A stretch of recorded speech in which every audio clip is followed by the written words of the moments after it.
Thinking Aloud. Conversations on the leading edge of knowledge and discovery with psychologist Jeffrey Mishlove.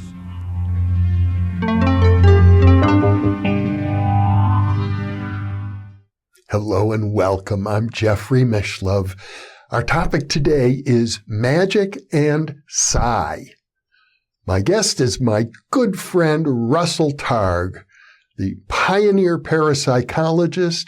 He is author of many books, including The Reality of ESP, a physicist's proof of psychic abilities, Limitless Mind, a guide to remote viewing and transformation of consciousness, Miracles of Mind, and The Heart of the Mind, both co-authored with Jane Catra, The End of Suffering, co-authored with J.J. Hurtak, Mind Reach, co-authored with Hal Puthoff and introduced by Margaret Mead, The Mind Race, co-authored with Keith Harari, an autobiography titled Do You See What I See? And most recently, Russell produced the video documentary Third Eye Spies.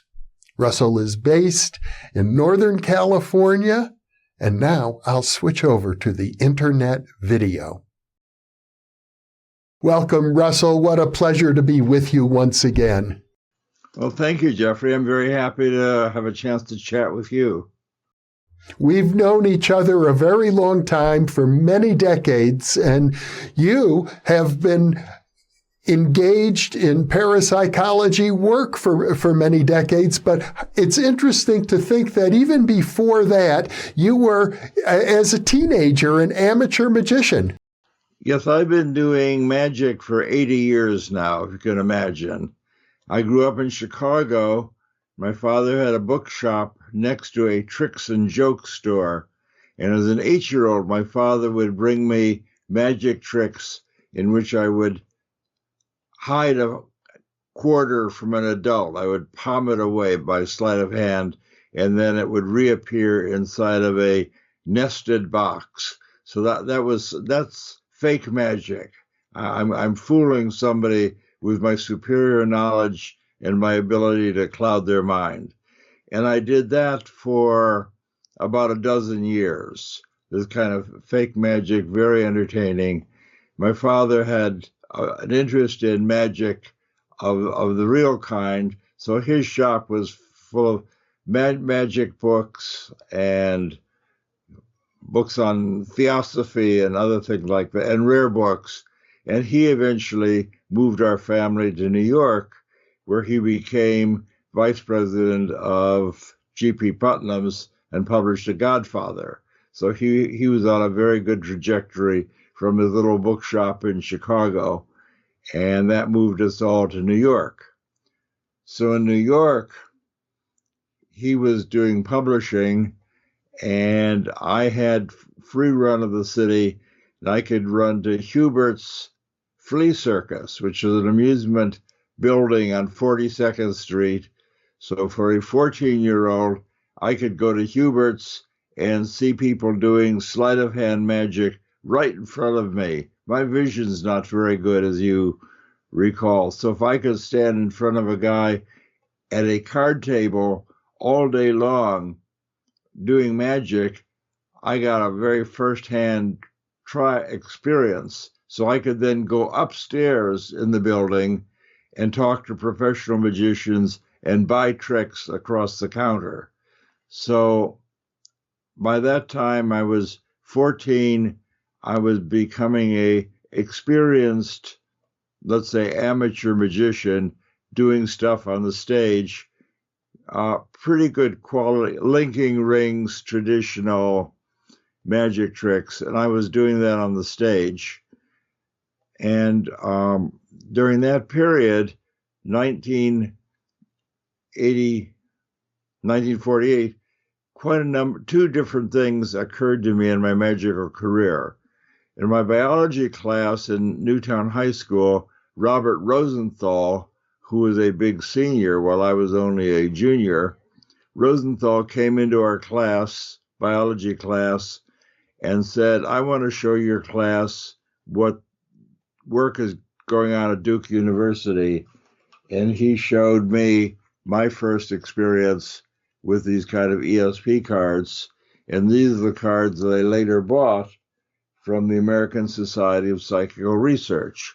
So I was doing beginning ESP research in 1948, and Rosenthal sent me on my way. It turned out that Rosenthal was a key person in the Pygmalion Effect.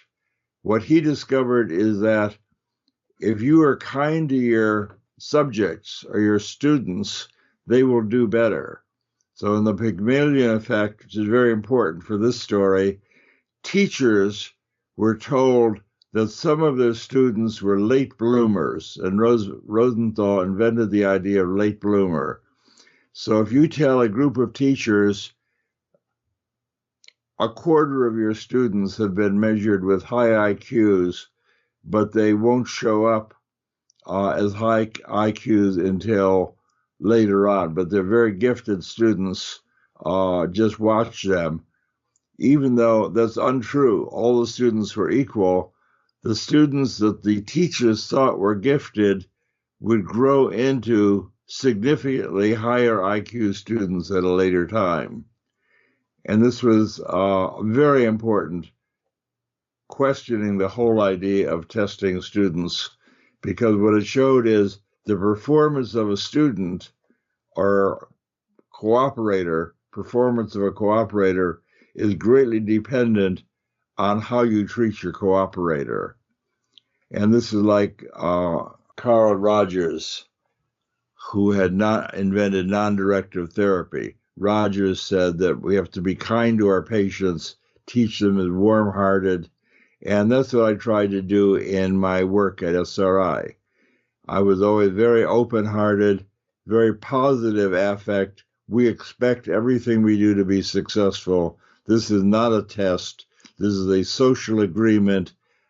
I don't know where the people are hiding, but if you quiet your mind, we together can find out where the airplane has crashed, where the building is burning, where the Russians are testing a bomb, where the aircraft carrier is moving. We can do all this crazy, amazing stuff. I don't know the answer, but I can help you because I know what psychic functioning sounds like.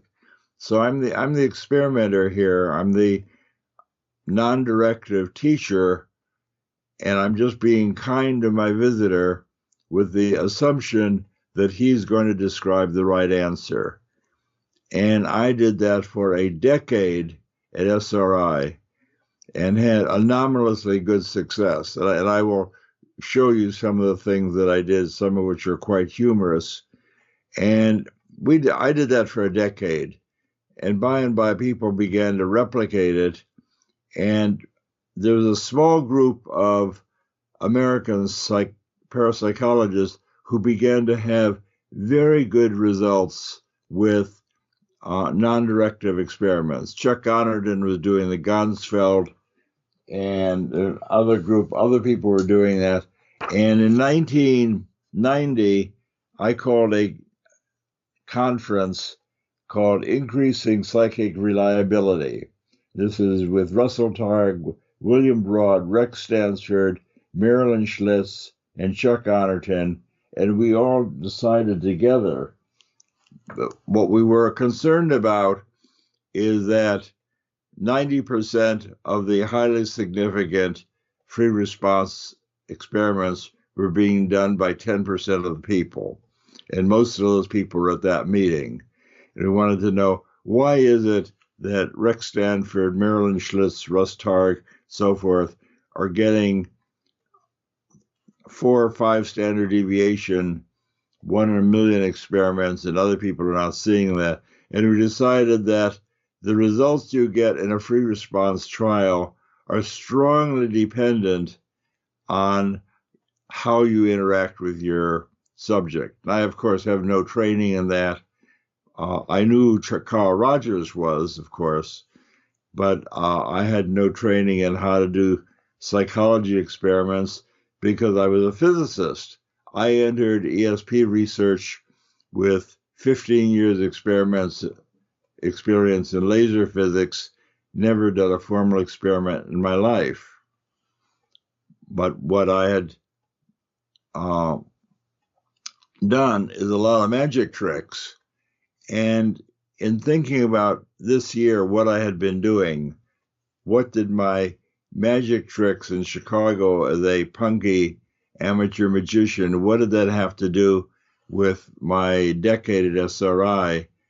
And I decided that doing magic is basically selling a situation in the same way as you sell a situation in remote viewing. I have a favorite card trick, which I'll briefly tell you.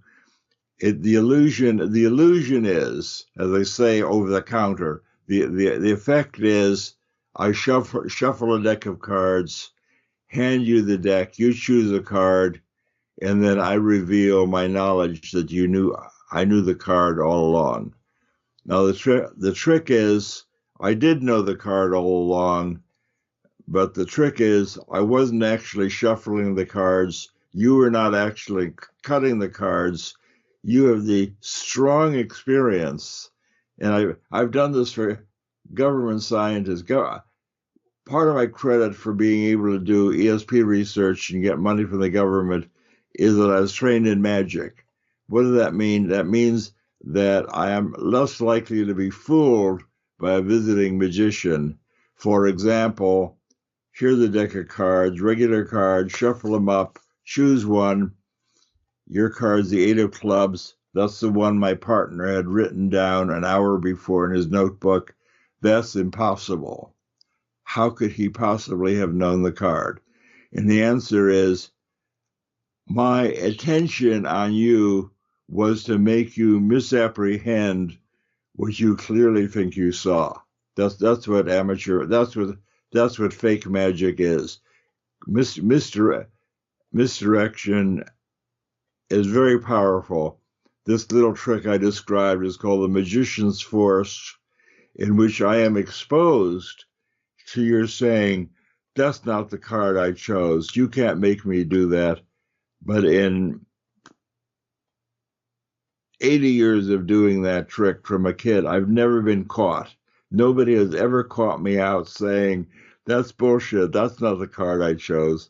Because the mechanics of this simple trick and the magic words you say are so powerful that the person is totally misdirected and unable to cognize what actually happens. And of course, the fact that it goes on is very frightening, because you don't like to believe that in the face-to-face conversation, I can tell you it's blue and you say it's green, even though it's not green. Anyway, so that's what I did for that was my day.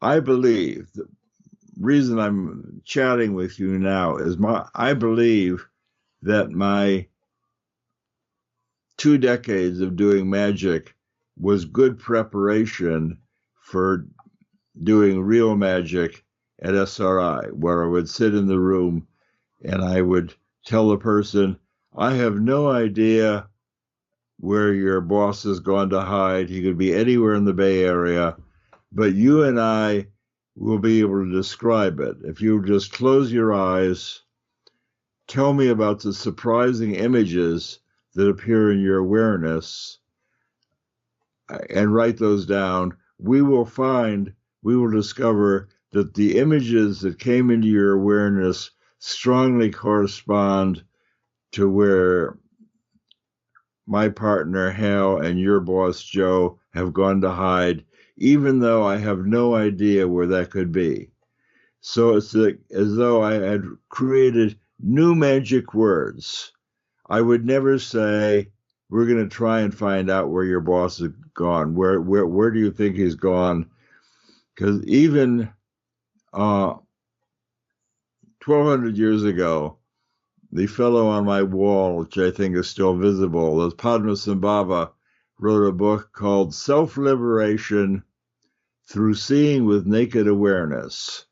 Naked awareness is quieting your mind so you can experience what Dzogchen Buddhists call timeless awareness.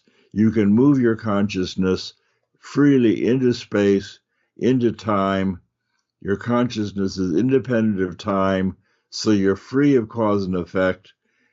And it's important, he tells us 1,200 years ago, it's important not to name or not to grasp what you want to see in the future. Allow it to come to you. Naming and grasping is the enemy of psychic functioning, and that was known 1,200 years ago, all written down, ready for us to study. My spiritual development was paid for by the CIA. I sat in the dark for a decade, helping people quiet their mind and describe where people were hiding. And my preparation, as I said, was Dzogchen Buddhism and annoying amateur magic, which is, of course, not real magic. Now, I don't think that remote viewing is magical, because I think that we now have some of the tools to understand how it's possible for a person to quiet his mind and describe what's going on in a distant place. There's non-local functioning was first talked about by Einstein in the 30s, and Bell's theorem came in 1965, and then Friedman and Clauser at Berkeley demonstrated non-locality, that things can be separated and yet interact with each other across the distance. And my colleague Hal Puthoff and I visited Friedman and Clauser in Berkeley just as they had done this very important physics-changing experiment showing that things can be physically separated yet have a non-local connection. So non-locality has replaced magic. We live in a universe, this is my way of putting it, which would not be what all physicists would do. My view is that your consciousness transcends space and time. You can quiet your mind and see things as small as a proton and the hydrogen nucleus, as the Theosophical people did in the 1890s. They were able to describe the size of a proton, and Ingo Swann can expand his awareness to describe what's going on the surface of Jupiter, 500 million miles away. So distance doesn't matter down to 10 to the minus 10th microns and out to Jupiter. So our consciousness is free to move through space and time, and that's what our experiments show. One of the very first experimental trials we did in our lab was with a man turned out to be a great psychic policeman, Pat Price. He was one of the first remote viewers in our lab, and in fact, he was the first person that I ever sat with as a remote viewer. So this is our remote viewing series number 1. Hal Puthoff, my colleague, and Kit Green, who is a CIA contract monitor, are traveling together to some random place in the San Francisco Bay Area. And I have no idea what those places might be. I don't know what the target pool is, and I, of course, don't know where they went. And I'm sitting with Pat Price, who I just met and introduced to me from his scrapbook of successful remote viewings from a lifetime as a policeman. And we're sitting in our little electrically shielded room, and I look at my watch and say, well, it's 9 o'clock now, Pat. Hal and Kit are probably at their target site. Can you tell me what you see? What comes to view? He says, I don't know what you're talking about. I never did anything like this. This doesn't make any sense. So here I am. This is the very beginning of our program. Hal and the contract monitor out at the target site. I'm sitting with the guy who's supposed to be one of those psychic people in the world. And he says, Russ, I don't see anything. Now it's my move. So what I did, I closed my eyes and I said, well, we know that Hal and Kit have gotten into Hal's green Honda Accord. So they're in this little Honda Accord. They're pulling out of the parking lot. We know that that's what they're doing. Can you follow the car? And Pat said, oh, yeah, I did that. I've done that all the time. I know how to do that. So he said, I'm following the car south on Middlefield Boulevard. They're going into a park. And I see a rectangular pool on the left and a round pool on the right. The round pool is about 100 feet. The rectangular pool is about 60 by 80. And the two tall water towers there, I know what this is. This is some kind of water purification plant. And with that, he's done. Hal and Kit come back to my office.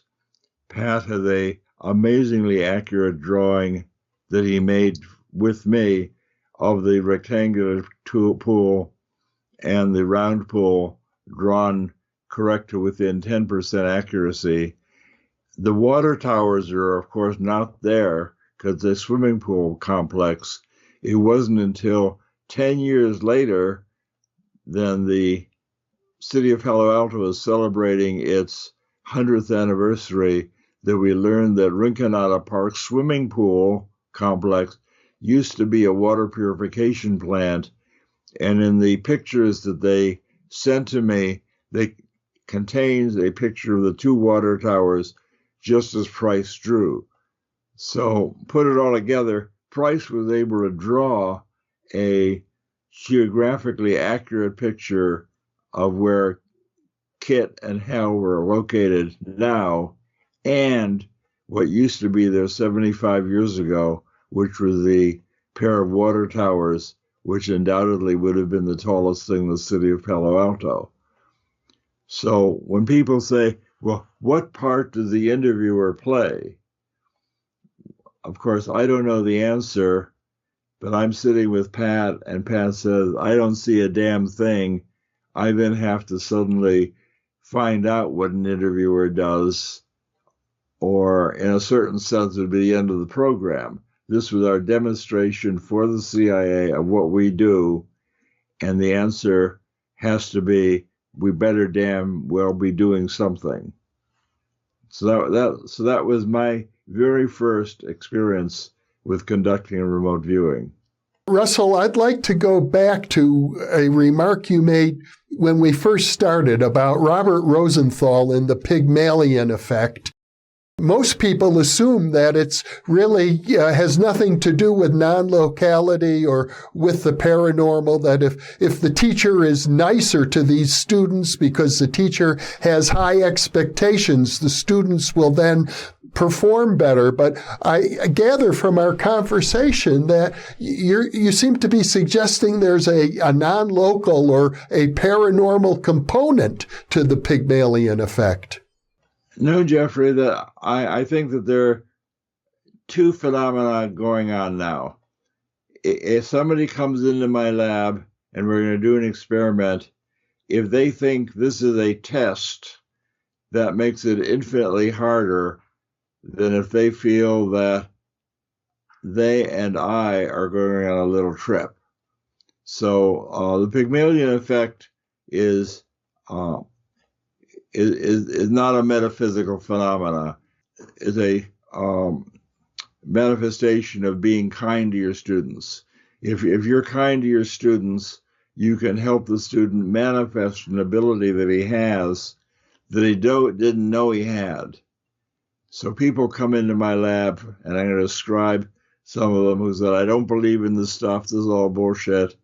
I'm here to find out how you're doing this. And I said, this is not a test. We'll just do this together. Don't worry about it. And my annoying words are, if you just do what I tell you to do, this will all come out fine. You don't have to worry about a thing. No, that's not paranormal. What I'm doing, this paranormal, is helping the person move his awareness into the distance or into the future. That's a paranormal, non-local phenomena. But the key to doing that is to make the person feel comfortable and to make them feel that what I'm asking them to do is not crazy, which is what they think it is. So Rosenthal's idea that the way you treat your subject has a big effect on how they behave, and that can be an IQ test, which is not a metaphysical phenomena, or it can be finding a downed airplane in Russia, which is a metaphysical phenomenon, which is a non-local phenomena. Did I answer your question? Well, yes and no, because I have known you for a long time, and I think it may be hard to acknowledge, but I'm under the impression that there's something about your very presence that exudes, I mean, you could call it magic. Well, for example, when you were doing magic tricks as a child, as I recall from one of our conversations, you won a couple of prizes that were kind of unexpected. And I wonder if it has anything to do with real magic. Many magicians are interested in the metaphysical side of magic. In the same year, 1948, that Rosenthal introduced me to ESP cards, was my last time on stage doing magic. I was 14 years old, doing what became my regular shtick, which was half a dozen pretty high quality, semi-sleight of hand magic tricks. And people were very mystified because these are sort of tried and true big effects. And I did this for a couple of hundred people at a art opening on Madison Avenue, where John Groth had just come back from the war, working with Ernie Pyle as war correspondents. Groth was a painter, and he was a friend of my father's. My father had published his paintings, a book, collected paintings of John Groth. And at this art opening, I was the entertainment. And after I had done my magic tricks, the author's wife, Anne, said, well, we put all of the entry tickets into a jar here, and I'd like you to stir them up, and we will give this beautiful painting of a soldier and a Dutch girl in the field. We'll give a beautiful painting to whoever's ticket you pull out, and a couple of hundred like movie theater coupons or tickets. And I reached in, I stirred them up, and I can't read very well, so I gave the ticket to Anne, and she said, here's a ticket, number 528761. Does anybody have that? And everything got quiet. Nobody had that.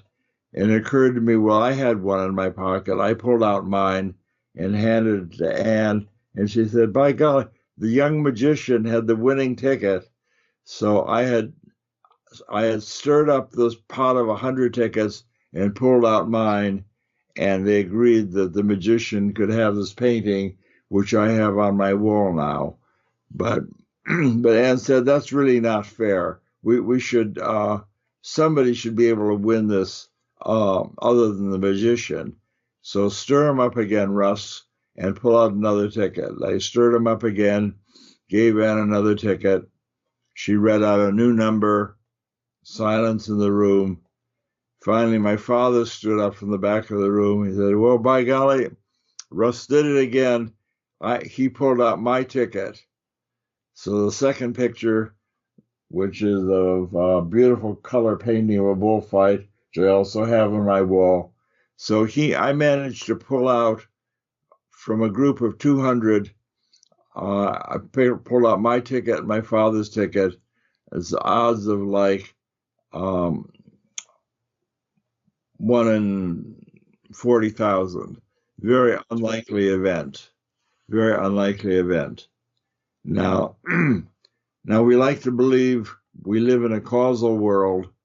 I not only couldn't arrange the tickets, I couldn't even read the tickets. So I'm totally innocent of any sleight of hands, but somehow I was able to facilitate the outcome.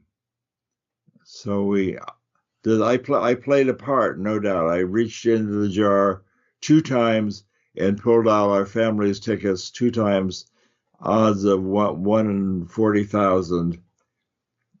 And that was my last time on stage, because I figured that was a pretty magical occurrence. I was already now reading the Journal of the Society for Psychical Research, and I was moving out of stage magic and trickery into something that looked like real magic. What this experience suggests to me, Russ, is that in addition to the fact that you were very nice to your research subjects, there's something about you and your native psi ability that kind of rubs off on people who work with you in the enclosed chamber, the sealed room where you did your remote viewing experiments. In my little spider web. Yeah. I'm not shy about claiming that I may have some psychic ability, but there are dozens of other people doing remote viewing. Army officers in their army boots out in Fort Meade. I trained 6 people how to do remote viewing, and they set up a whole Army psychic corps at Fort Meade. That was the formal Stargate program. That had nothing. I trained the first 6 people, but I was at least 2 people removed from a lot of work that went on there. So I think that I do well what I'm doing in the shielded room, but it's not unique to Russ Targ. I'm happy to talk to you. We have a puzzle, and I'm happy to share that with you, but I'm not alone in as a psychic. Shortly after the program got started, we published a paper in 1974, published in Nature magazine, about our early experiments with Pat Price, describing all sorts of distant things that were hidden around the Bay Area. And my editor was also the editor of Richard Bach, Jonathan Livingston's Seagull author. And she said, Richard Bach is interested in your work. He's a very mystical pilot. He'd like to meet you. And besides, he just made $10 million from this book that I published for him. And Richard came to our lab, flew the airplane into Palo Alto, came to the lab and said, I'd like to see something psychic. And that's what people always say. They want me to demonstrate some psychic thing to them.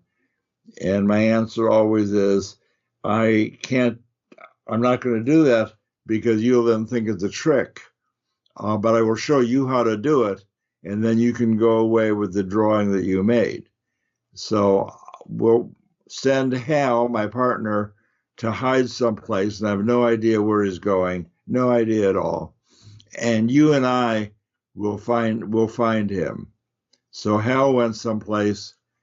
Richard said, I see Hal's in a building, very tall building with tall cutouts inside, very decorative building. And he's now walking to the end of the building, and there's like a counter. It looks like an airplane ticket counter. And he's standing at this long, shiny counter, 3 feet wide and 8 feet long, says Richard, and on the wall behind the counter is the logo of the company. That's what I get. Okay, so Hal came back and said, well, where were you? It sounded like a very peculiar place. He said, well, I went to the big church on Hamilton Avenue, tall, pointy building. At the end of the church, there's this long altar, and behind the altar on the wall is, of course, the logo of the company, which is a big cross. So Richard thought that was very amusing. He took a picture. His picture greatly resembled what he had seen, and I had no idea where he had gone, but this is the kind of thing that a person will come into the lab. I don't know anything about remote viewing. What am I supposed to do? And I just sit with him and say, Hal has gone someplace. Tell me what you see. So another person I did a very similar thing with was Jeffrey Mishlove. Oh, I know him. Can I tell that story? Yes, indeed. This is another demonstration of my non-psychic ESP. You had just received your PhD, I think, in 1980. This was in 1976, Russell. I was still a graduate student. All right. But you were an aspiring ESP researcher. Yes. So you came to the lab and said, Russ, you've been publishing this psychic stuff in Nature magazine. Makes it seem like it's probably true. Can you show me how it works? And I said, all right, Hal will go and hide someplace. I have no idea where he's gone. Don't know anything about it. But I'd like you to quiet your mind and tell me what images come to you. And you did not do that. You said, it looks to me like Macy's department store. Yeah. I don't know where he's gone whatsoever, but I know that does not sound like remote viewing. Remote viewing sounds like I have a feeling, I see an image, and what you were doing, of course, was naming the target, and I know that naming the target is a particular enemy of psi. So I said, I didn't say you're a bad person. I said, that's not usually the way this thing works, Jeffrey. Let's start over. Take a deep breath and tell me what images come to what are you experiencing that cause you to say Macy's department store? And you said, I see a whole succession of hangers, like one hanger after another. And you drew this very nice concatenation of clothes hangers, which turned out to be a very good drawing of the pedestrian overpass across Bayshore Freeway, which is where Hal had gone to hide. So it was not anything to do with my psychic prowess that I was able to help you, but rather I had an idea what psychic functioning sounds like. I worked with Hella, for example, extensively, and I could just tell from her tone of voice whether or not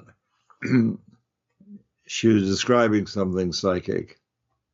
You have had a remarkable track record taking people with no experience, like Hella, for example, and the very first time they endeavor to do remote viewing, they get a direct hit, which is ultimately what I myself did in that session, once you straightened me out a little bit. On the other hand, your partner, Hal Puthoff, worked very hard with Ingo Swann to develop a very elaborate training method. And there's been this sort of conflict in the field ever since then, it seems to me, as to what is the role of training? If people can get perfect hits the first time, do they really need training, or do they just need to have a session with Russell Targ? I don't think the training was successful.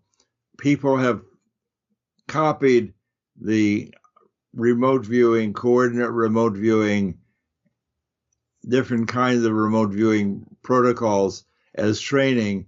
And my opinion is, once you show them the moves, once you give them the experience, they then go off and do it. Like learning to ride a unicycle, that looks like it's quite impossible. But once you put a person with good balance, like my daughter, as a 5-year-old, I could just put her on the unicycle, balance her up, and off she rode. And she rode her unicycle in nursery school every day for a semester. She was the kind of person, as a 3-year-old, I would take her to the children's park in Rinconada Park, where you could play in the sand or play on the seesaw, and she amused herself by walking on the top ridge of the wire fence around the park. So she just had naturally excellent balance and had no problem hopping on a motorcycle, on a unicycle, and riding away. Did not need any further lessons. Hella, similarly, we had finished our trials with Pat Price.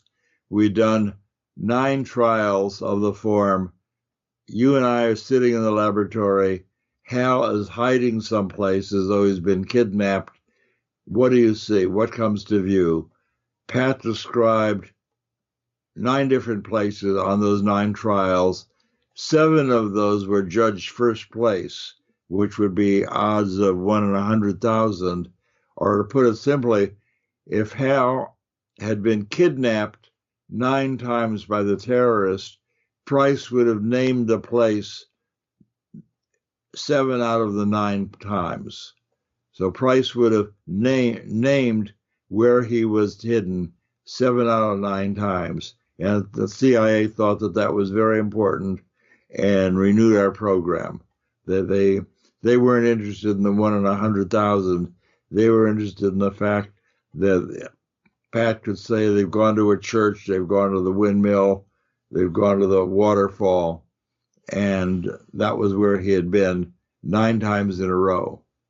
And we published that in Nature. With Hella, we had now worked with Ingo Swann, who's a natural psychic. We worked with Pat Price, who's a natural psychic. Kit Green, who's head of Life Science Division at CIA, said, I want to see somebody who's not a natural psychic. Can't you find an ordinary person? So I asked Hella Hamid, who would by no sense be called ordinary, the highly intelligent, cultivated German photographer, a good friend of our family, and she thought it would be very amusing to be paid by the CIA to be psychic, which is not something she ever had any thoughts about. So she said, sure, I'll come to Palo Alto and pretend to be a psychic. If you show me what to do, I'll do that. I'm very good at following instructions. So first trial, we sat in my little shielded room. She had crocheted little stockings for herself where you had each toe had an eyeball. So she had these eyeball socks to give all the importance we could to have for the CIA project. And I said, well, Hal has gone to hide somewhere. Nobody knows where it is. Can you tell me about the images that come to your awareness? And she said, well, I see something moving fast up high. And I know that a judge will never be able to match that. So I say, let's take a break and take a deep breath. And let's look again. We're looking for Hal. He's someplace in the Bay Area. Don't know where he is. What do you see? And she said, well, it's like a trough up in the air. It couldn't hold any water because it's full of holes, but there's this trough up in the air. And I said, well, that's very interesting. Let's take a break, and maybe you can draw that. And she said, okay. And she made this drawing of squares within squares within squares, which is now an iconic image of the pedestrian overpass. Very accurate drawing of the overpass, as you would see from where she is standing. And that was, of course, the #1 match and her #1 trial. And as you mentioned, this is Hella's very first effort at remote viewing. So once again, I don't know the answer, but I know what the answer is going to sound like. Interesting that it was the very same highway overpass that was the target in my first trial. To the best of my knowledge, that's the only time, in my experience, we have a target pool of 60 targets, and to the best of my knowledge, is the only time the same target came up twice. Now, for statistical reasons, we want to do this with replacement, as you understand, because if you get a church, and then, for example, we got a church with Richard Bach, we don't want to diminish the number of churches. If whoever put it together tried to have a certain number of overpass, certain number of churches, you don't want to diminish that statistical occurrence by pulling them out. So the CIA, the Army, became embarrassed about having to send soldiers to SRI whenever they wanted to find a downed airplane or something. So they said, can't you train up some of our people? And we said, sure we could. So they got together 30 Army officers who are willing to mortgage their careers by learning to be psychic. And of those 30 people in a big gymnasium, Hal and I chose 6. And we chose them by as a result of our interview, what we thought they were they stable enough to not go crazy and become a psychic person out of control, and do they have experiences that made me feel that they could do this? And the person that I chose was Joe McMoneagle, because Joe described to me, he was our warrant officer, described to me going to Vietnam, and as he got off the green Army airplane, he saw in his mind's eye a yellow plane, and indeed, 9 months later, he was evacuated as an injured person on a Air America yellow plane, just like he had described. So that sold me. That was his ticket to the Stanford Research Institute, because that sounded like excellent remote viewing. So I brought him up into my shielded room. We sat at a table, and he said, well, what am I supposed to do? What's this all about? And I said, well, your Major and Hal have gone to hide someplace, and I don't know where it is, so I can't help you, but I can get you started. As Hal and Scotty have gone someplace, I want you to quiet your mind and draw a little picture of the images that come to mind. And he drew maybe 8 or 9 little pictures around the edge of a page. And I began to be alarmed, because I know that the payoff at the end of this is that a judge is going to look at that piece of paper and have to match it to some target. And if there are 8 or 9 pictures, it's going to be a problem.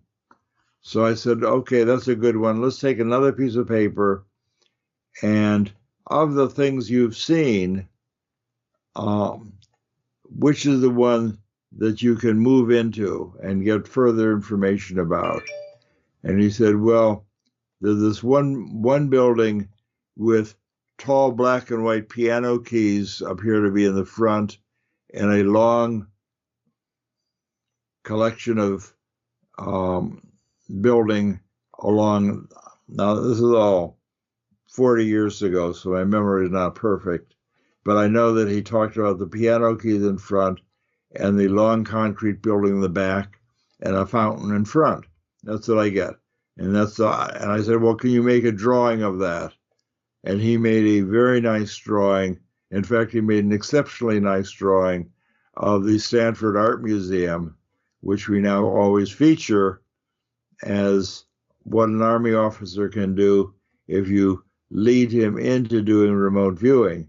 And that, of course, was a number one match, very highly superior drawing And again, you say, well, what's my part? And I say, my part is to help him separate the signal from the noise. I don't know the answer, but I know that the judge downstream is going to need help. So I can help him by guiding the viewer to separate all the chatter on that page from the thing that was the true answer. Now, one of my favorite stories to tell, which I actually never told anybody publicly about this, but our lab manager was concerned about what's actually going on. See, all what I'm describing is, in a certain sense, what's happening behind the curtain.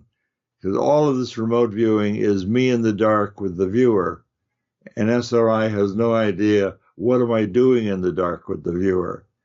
So they brought in a very famous Israeli physicist, Yakir Aronoff, a person I knew well from his technical work with David Bohm, famous Bohm-Aronoff effect, where I don't even have to tell you what it's about. So he's a famous Nobel candidate, didn't get a Nobel Prize, but if he lives long enough, he may get one. And I had never met him before, of course, but he was brought to our lab because the SRI wanted to know, am I working with soft-hearted psychics? Aronoff was not such a person. So he and I sat down, we could talk about physics, and I said, Hal and your friend have gone to hide someplace, I have no idea where they are. He said, it doesn't matter to me, I don't even believe in this stuff. Doesn't make any sense, certainly not physics. What do you want me to do? And I said, well, Hal and your buddy are probably at an interesting place now in the San Francisco Bay Area. Can you tell me what comes to view when you close your eyes? He said, I don't know about you. When I close my eyes, it's dark. And we did that for almost 20 minutes. And I said, well, they're just about done now. Can you tell me, do any images come to view? He said, no, I told you it's dark when I close my eyes. I said, I understand that. Let's pretend that you see something. My best Rogerian technique. I said, pretend you see something. Can you tell me what comes to mind if you just make something up? And he said, well, what comes to mind is my mother's farm in Israel where she raises ducks, and I see a duck crossing the road.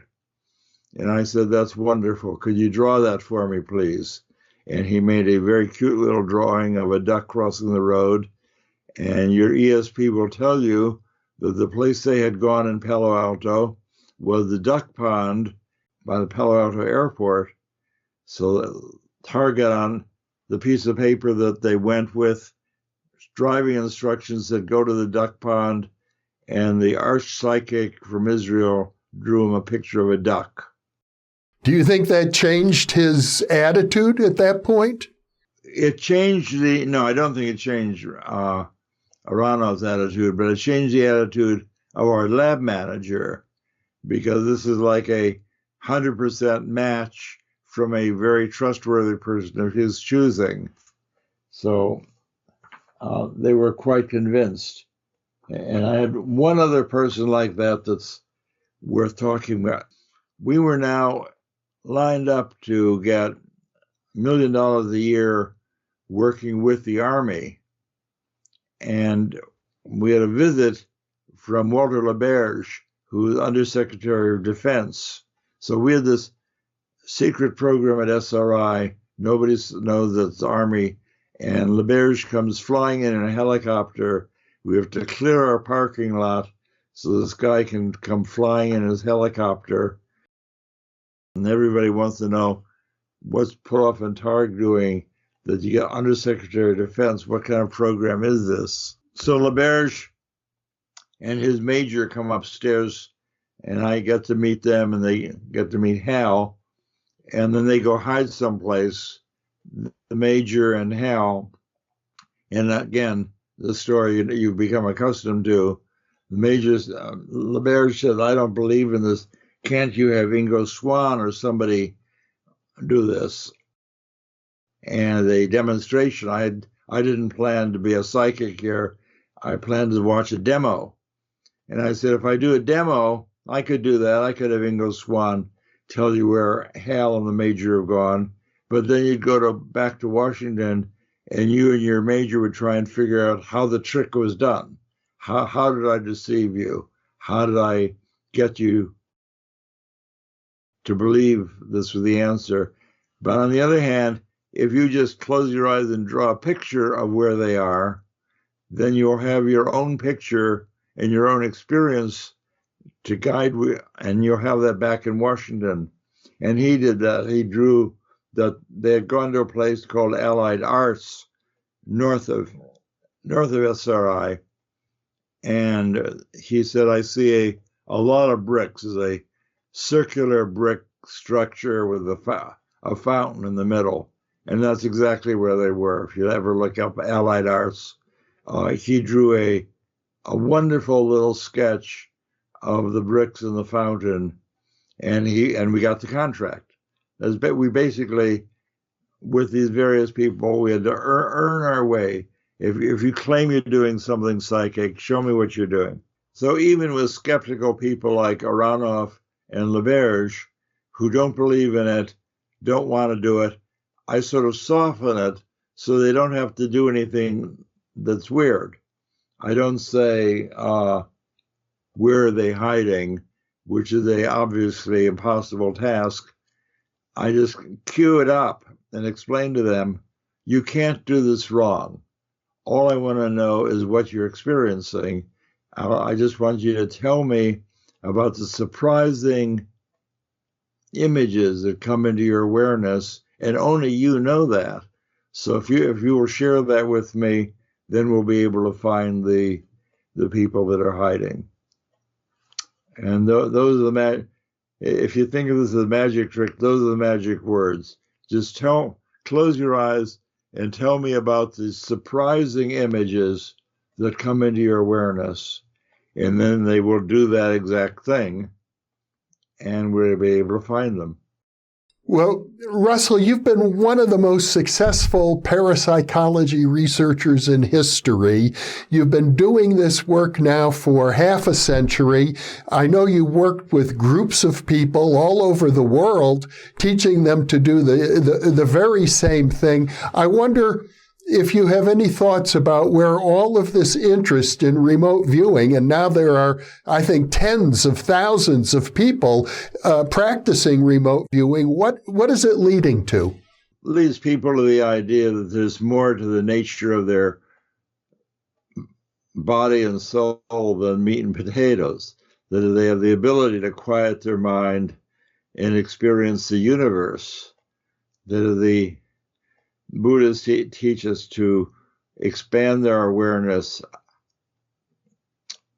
outside of space and time and get rid of the suffering that comes from thinking that you don't have enough or that you're in danger, and you can move to a much more free spirit. It gives you freedom. It gives you freedom to move your awareness from craving to a limitless dimension. I wrote a book called Limitless Mind that answers your question. I can do this for a workshop with 100 people, and they will describe my little object. And that experience is mind-changing. It's like I've given them a new sense, a new eyeball. So learning to do remote viewing doesn't give you a new belief system. It just gives you a new capability. And one other thing, if you're of a spiritual inclination, it gives you something to do in a meditation. That in a meditation, you can move into this timeless awareness that's available. Remote viewing is not a spiritual path, incidentally. It's a capability like vision or hearing, but it can lead you into spiritual paths because it allows you to quiet your mind and expand your awareness. So the reward for learning remote viewing is not that you can win the lottery, although you may be able to do that also. It's to control your mind so that it basically gives you access to the off switch. I don't know if that answers your question. Actually, I'm thinking about how it began with funding from NASA, funding from the CIA, funding from the Army, and yet it's pointing in the direction of something having to do with human potential and metaphysics, and I think also spirituality. It certainly pertains to spirituality, but it doesn't have anything to do with deities, needless to say. It gives you contact with your spiritual nature. That is, your spiritual nature, for what this physicist would say here is your non-spiritual nature says that who you are is meat and potatoes. If you think that's the answer, if you think that who you are is what you see in the mirror in the morning, you're in for a lot of suffering. Because what you see in the mirror in the morning, in general, does not get beautiful increasingly over time, goes the other direction. So if you think that's who you are, there's a lot of suffering. But if you think that who you are is timeless awareness, the mental capability to expand your awareness and move out into time and space, that gives you a huge capability for meditation, for going to sleep. Jung had an experience like that, Carl Jung, that he describes in his Dreams, Memories, and Reflections. He has an out-of-body experience where he goes out past the moon and can then look back at the earth and the stars and the moon, and that changes his whole view of human capabilities. Russell, before we end the interview and looking back on your long career, as you say, you've been practicing magic for 80 years, and I know that your 88th birthday is coming up this year. Do you have any other thoughts you'd like to share with our viewers? Like what have I been doing for the past 88 years? Well, I spent half of that time as a physicist building lasers, flying lasers through thunderstorms and giant lasers for cutting up locomotive cylinders. And the other half I spent in the spiritual realm studying psychic abilities. So if I were to give anyone advice, I would certainly suggest that you become accustomed to remote viewing capabilities.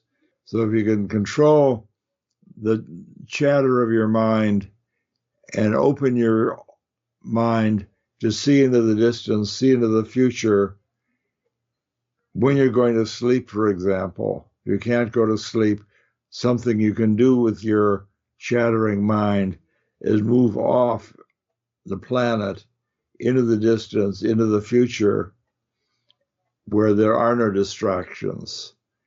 This famous guidebook of Padmasambhava, Self-Liberation Through Seeing with Naked Awareness. That whole book is a guidebook on how to quiet your mind and see into naked awareness. So this is a very famous handbook written in 800. Padmasambhava is a historical character. So the king of Tibet invited Padmasambhava to come to Tibet, teach Buddhism as a unifying religion. So without Padmasambhava, there would be no Tibetan Buddhism. Buddhism today is not a religion. There's no deity. So this is Russell Targ, physicist, speaking. So I caught myself when Padmasambhava went to Tibet, his writing is full of religious symbolism from India at that time. And that was what was taught until the 1200, when Longchen Rabjan, Longchenpa, really purged Buddhism from the deities and taught us like a physics course. Reminds me of Jerry Jampolsky, who's a physician friend of mine, friend of Course in Miracles. He loved the Course in Miracles, but as a Jewish teacher, he couldn't stand all the Jesus, so he just purged Course in Miracles from all the Jesus teaching, and he wrote a famous book. Love is Letting Go of Fear. So he wrote Love is Letting Go of Fear, hugely popular teaching of sort of sanitized Course in Miracles, much as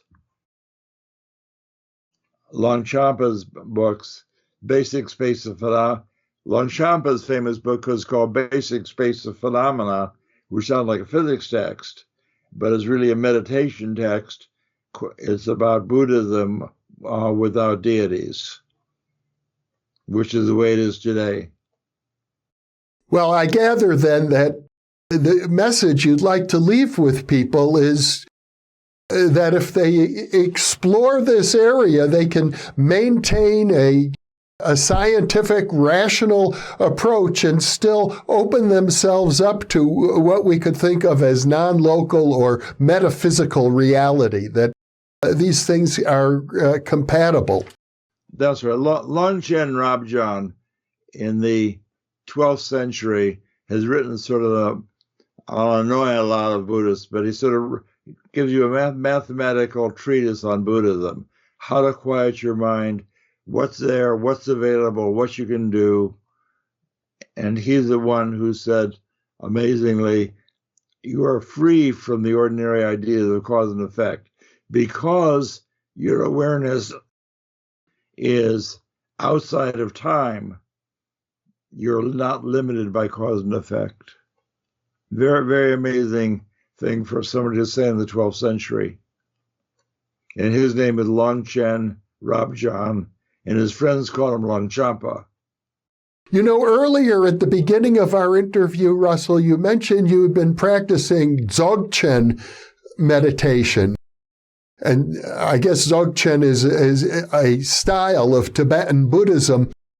You'd also implied that you'd been doing that since before you began your work at SRI, or am I mistaken about that?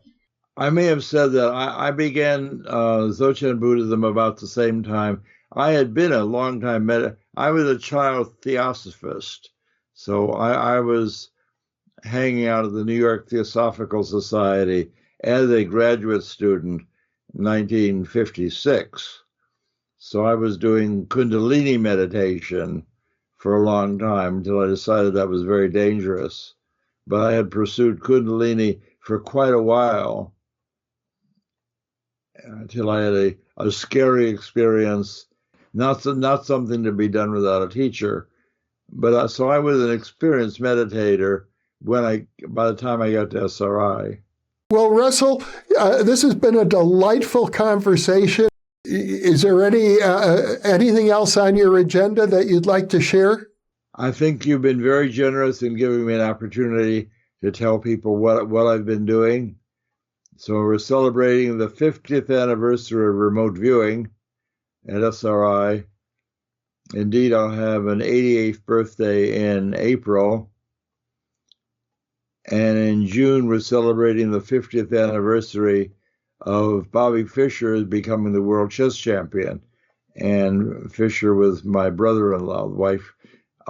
He was the brother of my former wife, Joan Fischer. So you got to have a lot of things to celebrate. I look forward, Russell, to more years with you. I know you and I both have gone through different health issues. I think we both have pacemakers at this point. So I know we're getting older, but it's always a great joy for me to have time with you like this and to be able to share it with the New Thinking Aloud audience. Well, thank you very much for the opportunity. And again, congratulations on your great accomplishment. I'm very, very happy for her, Jeffrey. It does my heart good that you won this wonderful prize. I feel like you had a big part in it. You were part of the essay, and as I shared with you, a big part of the acceptance speech as well. Thank you. I was very happy to be there. And for those of you listening or watching, thank you for being with us.